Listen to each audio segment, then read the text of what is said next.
மாநிலத்தின் கடன் அளவு 10,98,000 கோடி என்றும் அதனால் ஏற்படக்கூடிய வட்டி செலவனம் 78,683 கோடி எனவும் குறிப்பிட்டுள்ளீர்கள். மாநில உற்பத்தி மத்தியில் நிகர கடன் அளவு கடந்த ஆட்சியில் வெளியிட்ட இடைக்கால நிதிநிலை அறிக்கையில் 27.03% இருந்தது. இப்போது நீங்கள் சமர்ப்பித்துள்ள நிதிநிலை அறிக்கையில் இது 27.01%. எனவே கடன் அளவிலும் அதன் சுமையிலே எந்தவித மாற்றமும் இல்லை. ஆனால் இன்று 3 மாதத்திலே 20,000 கோடி நீங்கள் ஆட்சி பொறுப்பேற்று 3 மாதத்திலே 20,000 கோடிக்கு மேல் கடன் பெறப்பட்டு அதில் 17,000 கோடி வருவாய் செலவினத்திற்கு மட்டுமே செலவு செய்தீர்கள். இதே நிலை தொடர்ந்தால் கடந்த 5 ஆண்டு காலம் உங்களுடைய ஆட்சி நீடித்தால் 10 லட்சம் கோடி கடலிலிருந்து 20 லட்சம் கோடியாக உயர்த்தி விடுகிறது என்பது சந்தேகமில்லை. இந்த நிதிநிலை அறிக்கையில் எந்த புதிய திட்டங்களோ அறிவிக்கப்படவில்லை. அனைத்து இந்திய அண்ணா திராவிட முன்னேற்ற கழக ஆட்சியில் செயல்படுத்தப்பட்ட திட்டங்களுக்கு இந்த நிதிநிலை அறிக்கையில் பெயரை மாற்றி வெற்றி வெற்றி என சேர்த்துள்ளீர்கள். இதனால் மக்களுக்கு எந்த பயனும் ஏற்பட போவதில்லை. மக்களுக்கு எந்த வெற்றியும் கிடைக்கப் போவதும் இல்லை.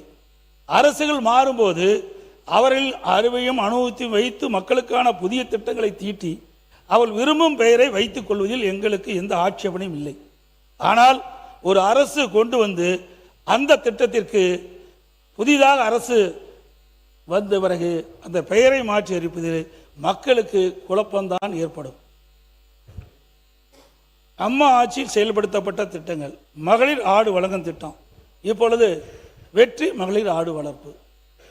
அம்மா ஆட்சியில் தாலிக்கு தங்கம் திட்டம், இப்போ இந்த ஆட்சியில் அண்ணன் சீர்திட்டம் அப்படின்னு பேரை மாற்றிருக்கிறீங்க. அம்மா ஆட்சியில் மடிக்கணின்னு கொண்டு வந்திருக்கிறோம், அது வெற்றி லேப்டாப்னு மாற்றிட்டீங்க. அம்மாவுடைய ஆட்சியில் பசுமை திட்டம் இருந்தது, போன ஆட்சியில் இந்த கடல் வீடு திட்டம்னு மாற்றினாங்க. இப்போ நீங்கள் வெற்றி வீடு திட்டம்னு மாற்றிட்டீங்க. அம்மாவுடைய ஆட்சியில் தாய் திட்டம், முன்னாள் ஆட்சி அண்ணா மறுமலர்ச்சி திட்டம், இப்பொழுது வெற்றி திட்டம். திறன் மேம்பாட்டு திட்டம் வெற்றி என பெயர் சூட்டியுள்ளீர்கள். என பல திட்டங்களுக்கும் வெற்றி என்ற அடமொழியை கொடுத்தீர்கள். மாற்றம் கொண்டு வரும் என ஆட்சிக்கு வந்த நீங்கள் மக்கள் பிரச்சனையை தீர்க்க புதிய யோசனை கூடவா உங்களிடம் தென்படவில்லை என கேட்கின்றேன். இது போன்ற செயல்கள் தவிர்க்க வேண்டும் என அன்போடு கேட்டுக்கொள்கின்றேன்.